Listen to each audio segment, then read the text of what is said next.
Good morning, everybody. It's Monday morning, April the 28th.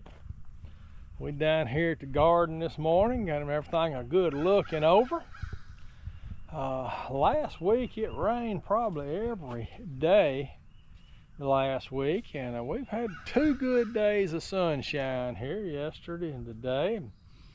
And you know, things are greening up. Got some weeds coming in the garden. Gonna have to get the tractor in here as soon as it gets just a little bit higher. Not gonna do it yet. Okra's coming on up. I have thinned the okra, the beans and the cucumbers out, just not like they need to be in the end, at least for the cucumbers. I won't touch the beans or the cucumbers again. No, cucumbers, why do I keep calling them cucumber squash? But I got my squash spaced out like I want it, you know, about 18 inches. That'll be about where they need to be. They're just looking good. I can just, you know, I'm just kind of excited about the squash coming in, getting some fresh squash. And we're still eating squash out of the freezer. In fact, yesterday, that's what we eat for supper. Squash from last year and corn, and there's still a little bit of okra in there.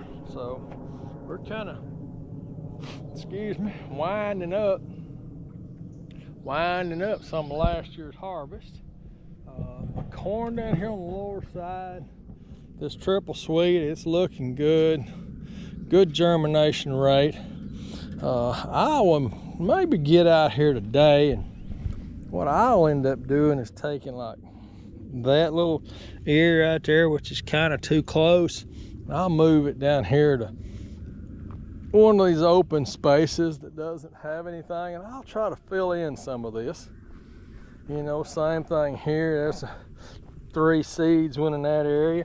I could transplant these 2 plants while this soil is good and moist. It really works well. I mean, I've done it last year, filled in every little bare spot, and that's a good option on a small garden.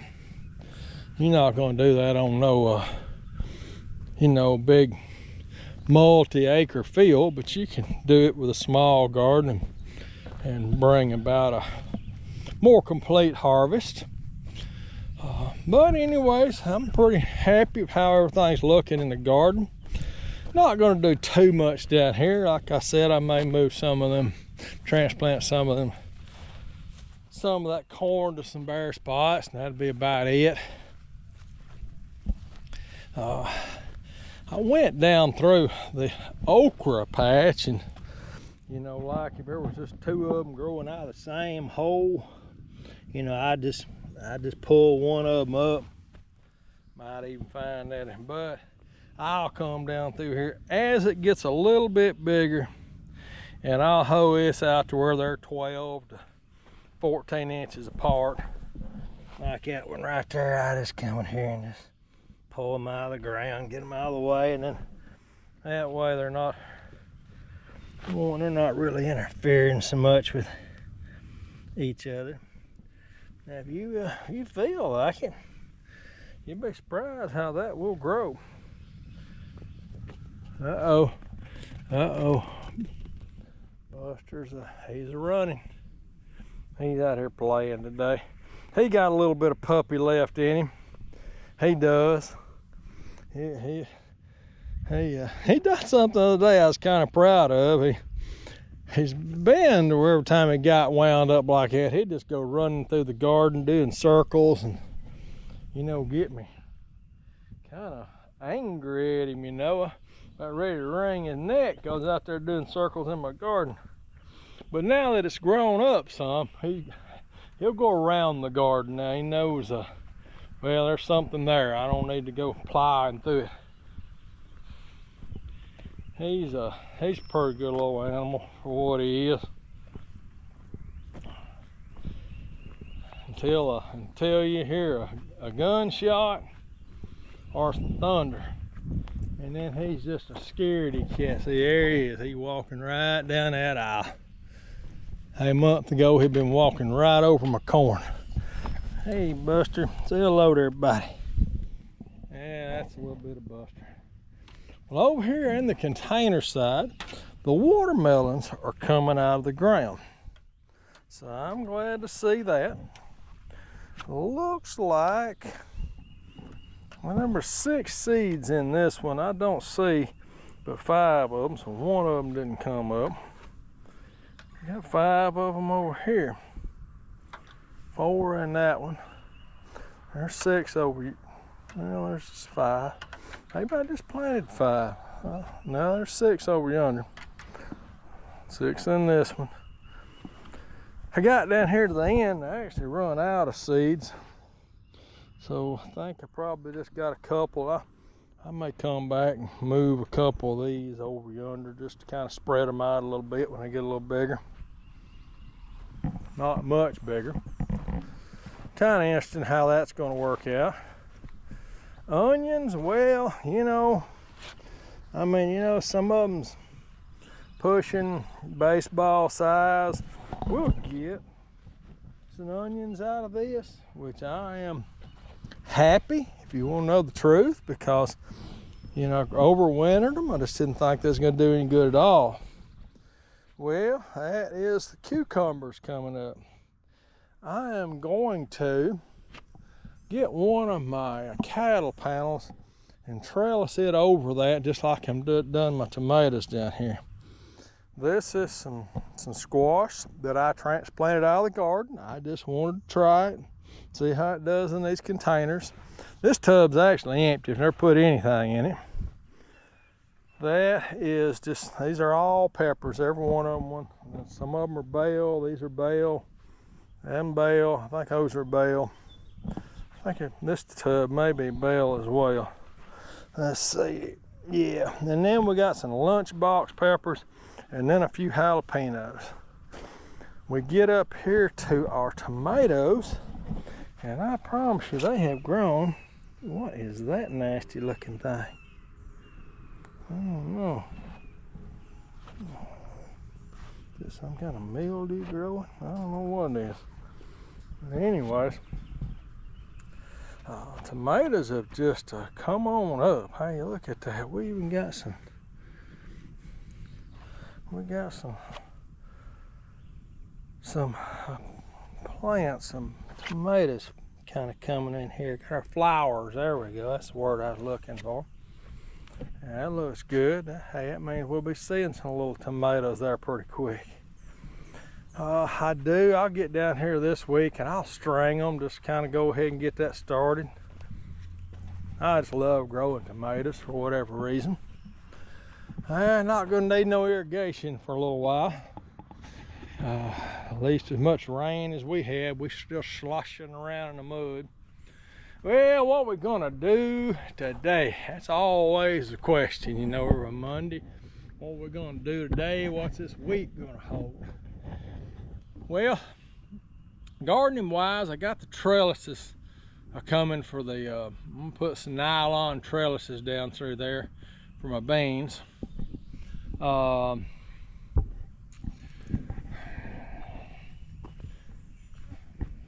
Got my post over here, lining them up last week. Like I said, I'll hang my my little hooks up for my tomatoes and get them started. May do a little work down here in the corn field. May do that today.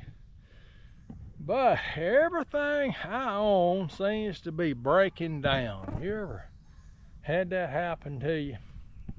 I was up there the other day washing some clothes, which I need to go wash a lot of clothes right now. And the spin cycle just hasn't been working well on the washing machine, but it's just got to where it's not working no more. You know me, I'm gonna fix everything if it can be fixed until it starts costing entirely too much. But I bought a clutch for it. Gonna get it put in. That'll help the spin cycle on the washing machine. That's something that need to be done. Probably knowing I put a timer in it a couple of months ago, and spent $160 on the timer. It's a little clutch, not much, about 25-30 bucks. If I knew I was going to do both of them so close, I might have bought another washing machine, but I fixed it and it'll be all right. I'll put this clutch in there and we'll be good for another year or two, and that'll get us on down the road. who knows what we'll do down the road, fix it or buy a new one, we'll just have to see. Well, I'm down at the shop last week. Phone rings, wife's hysterical, screaming, hollering, carrying on. Stove's on fire, house is on fire. She made it sound like the whole world was falling down. So man, I panic mode, go up there, grab a fire extinguisher. I had one up there, but I just thought, I'm grabbing this in case I get up there and nothing's flat. But I got up there, wasn't no fire. But what had happened is the lower element in the stove blew, you know, and they'll pop, you know, when they blow. And she just panicked, and so that's got to be fixed. I've got them both ordered. They'll be here today, according to the phone here. And then yesterday, me and her after church, we decided we're just gonna go hit a few flea malls and spend some time wandering around, and went down here to the end of the driveway or end of the road. Got on the brakes pretty hard, and I felt something scrubbing. I said, oh man, that ain't good. Something's scrubbing on my truck. We got a brake problem. So sure enough, you know, I got over there, and I mean, I'm metal down there. I don't know if y'all can see that. But anyways, I stopped by Napa and got me a set of pads. May have to put rotors on it. I don't know. This truck's got 250,000 miles on it. And I mean, it's been a great truck, still runs good. I still love it. Don't plan on ever getting rid of it.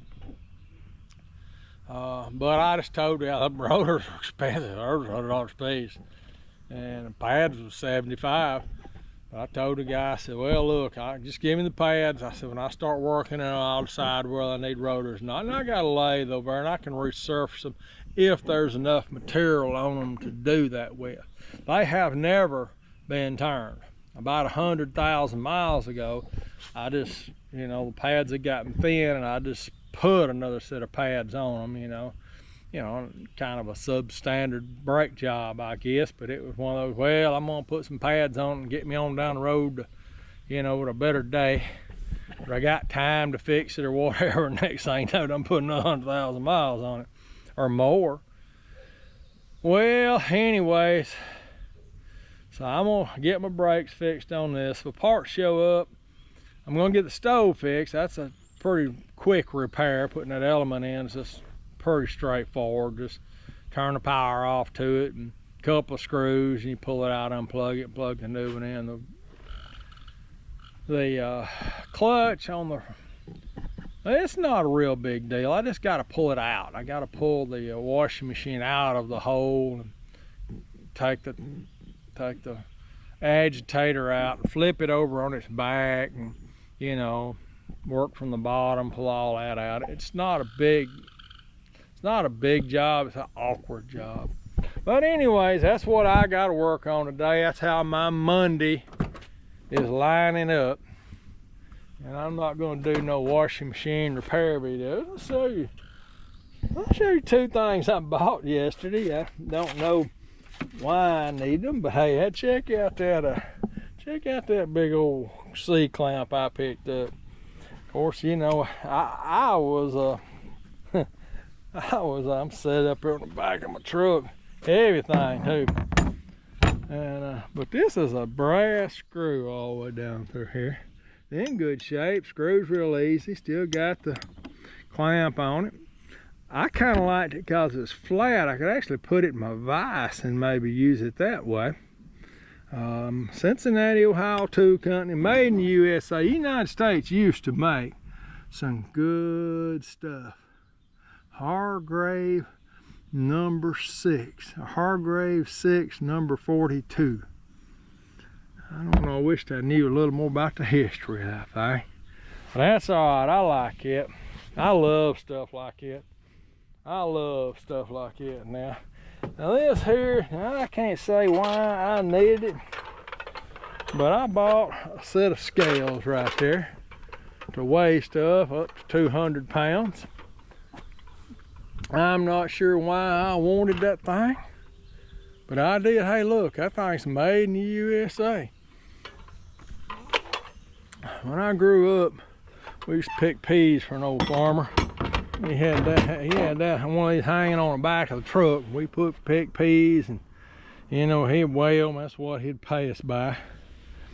And I got a little screw down here to calibrate it to 0. And it'd be good for weighing. You know, if I had a, you know, I was processing an animal, you know, it'd be good for weighing for that. I don't know what I use it for, but I want it, so I bought it. You know, I'm gonna hang it up in there somewhere, and I guess I'll use it for something. I don't know what. Maybe I could tell y'all how many pounds of tomatoes I've gathered this year. Not gonna tell you how many pounds of potatoes, because the potato patch is just looking pitiful down there. But hey, maybe I'll get something out of it, you know. Maybe I'll get something out of it. I dug one of them up the other day just to see what was in the ground. And the potato that was in the ground had sprouted multiple small potatoes. So I may be more under the ground than I know of, but I'm not too excited about the potato harvest this year. I'll do it different next year. I'll definitely buy my seed potatoes. Well, I have to next year. I won't have enough potatoes left to do any planting of my own potatoes next year. But hey, that's life. So, Pete, I'm gonna get over in the orchard now. My peaches, I'm talking about a tree. There's one tree. There's 3 of them that's got peaches on it. One on the big tree, and it is full, completely full of peaches. And I'm keeping them sprayed every 2 weeks like I'm supposed to, so they are to produce a harvest. Pears, I got a pear tree that's completely covered up. Blueberries looking great. The apple trees look good. They're just, I don't like the apples that are on them, but I keep the trees around. I like them. I mean, they're animals like them. I thought I seen an animal over there, but no. But yeah, so it's doing good. I've hit them with fertilizer for this last rain, and it seemed like that put a little more green into them. Got over there and cut around it all, cleaned up a little bit. But that's about it. So this Monday morning, I'm gonna start. Me and Buster are gonna make a couple laps around this field. Maybe up and down some of the aisles, see if everything looks okay, and then I'm gonna get busy with my old truck, then I'm gonna move to the stove, and then I guess maybe the washing machine. And we'll just have to see what happens. I'm gonna make this its own little old video. If you care to listen to me right along that long, that's all right.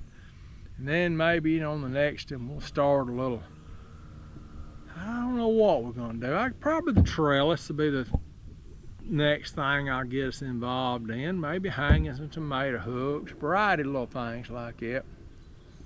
And but you know, I complain about all the stuff it broke, but one thing about it, I've got more time right now than I did a couple of weeks ago when I was putting everything in the ground.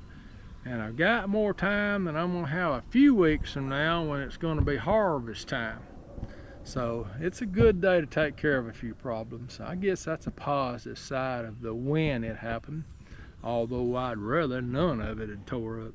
Well, all right, y'all just have a wonderful day, wonderful week. Make the best of it. Hey, you know, we only got one life to live, and we just got to make the best of it.